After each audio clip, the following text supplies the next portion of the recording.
কবি শুভ দাশগুপ্তের লেখা আমি সুভাষ বলছি। তোমার পাথরে দিয়েছি মালা, এত মালা, এত ফুল, তুমি ঢাকা পড়ে গেছো। তুমি পাথর না হলে রাগ করতে। ৫৬ বছর আগের এক মধ্যরাতে এলগিন রোডের ৩ তলার ঘরে আলো জ্বলছিল। চাদর গায়ে এক ছায়া মূর্তি পায়চারি করছিল অবিরাম। বাইরের রাস্তায় ইংরেজ পুলিশের চর সতর্ক সজাগ চোখে দেখছিল। তার সব সতর্কতাকে বুদ্ধ বানিয়ে তুমি তখন অন্ধকার চিরে ছুটে চলেছ আলোর পথে। দেশের মানুষ, কাকপক্ষী কেউ টের পায়নি। তুমি চলে যাবার পর ৫৬টা শীত, বর্ষা, গ্রীষ্ম উধাও।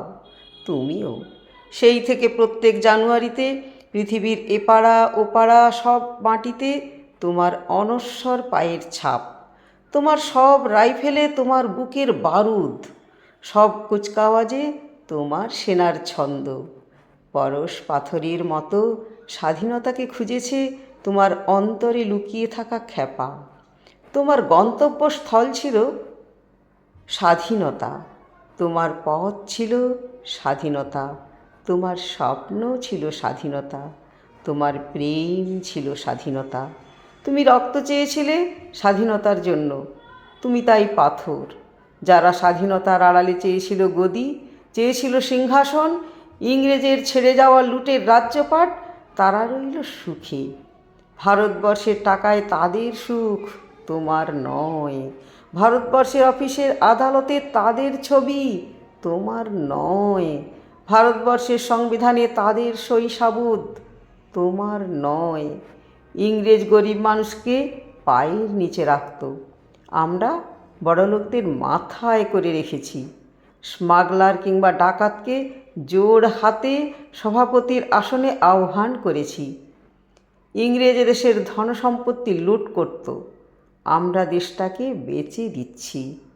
ইংরেজ দিয়েছে চাবুক, লাঠি, গুলি, আমরা দিয়েছি মাস্তান, মাফিয়া, নেতা আর গুলি।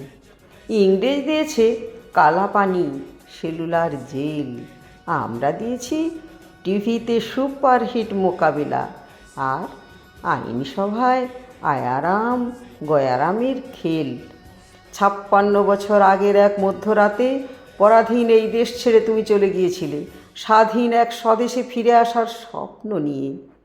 তুমি ফিরে আসোনি, স্বাধীনতা এসেছে, তার কাঁধে ঝুলি ভরে নিয়ে এসেছে ভোট নামক রাজসূয়যজ্ঞ, গণতন্ত্র নামক চিরায়ত মাৎসান্যায়, প্রগতি নামক লোক ঠকানো স্ট্যাটিস্টিক্স, সংহতি নামক বিস্ফোরণের চুরমার, ঐতিহ্য নামক মন্দির মসজিদের ঝগড়া, আর আসমুদ্র হিমাচল ভরিয়ে দেওয়া ভাষণ, ভাষণ আর ভাষণ। ৫৬ বছর ধরে তুমি পাথর হয়ে আছো। ৫৬ বছর ধরে ভারতবর্ষ অধীর অপেক্ষায় কান পেতে আছে ইথার তরঙ্গে কবে হঠাৎ শোনা যাবে স্বাধীনতার নিজস্ব কণ্ঠস্বর। আমি সুভাষ বলছি, আমি সুভাষ বলছি। ধন্যবাদ।